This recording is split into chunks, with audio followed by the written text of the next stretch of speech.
Hey guys, so I was thinking the other day about the relationship between the things that exist in the tower that make the tower what it is, like what makes the tower so unique as like a world. And obviously Shinhueh is the biggest one, like, right? Like Shinhueh is the tower. I feel like without Shinhueh we wouldn't have Tower of God.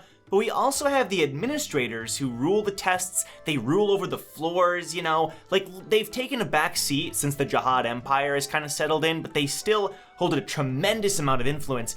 But then you also have Shinhueh, which I feel like is one that isn't discussed very often, but like these creatures that exist specifically to the tower, you know, and they thrive off of the Shinhueh. And I thought about the relationship between these three things. And it just makes sense, right? Like Shinhueh is described as water, like divine water that exists in this tower. It's basically just life in the tower.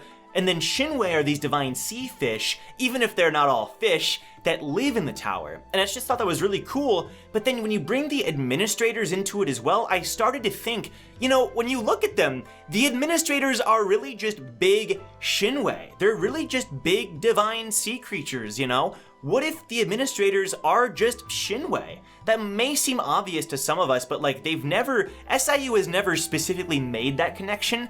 What if they're like the evolved form of Shinhueh, or Shinhueh are the descendants of the administrators? There's some kind of relation there. I feel like there has to be, because, you know, really the administrators, every single one that we've seen, Hedon, the second floor admin, and the 43rd, they all resemble some kind of creature, especially a sea creature. Hedon a little bit less, but you get what I'm saying. I feel like there's a relationship there, especially when you bring in like Shinhueh being water in the tower. I don't know, I just think it's really neat to think about. But what do you think? Just a random thought I had. Let me know in the comments down below.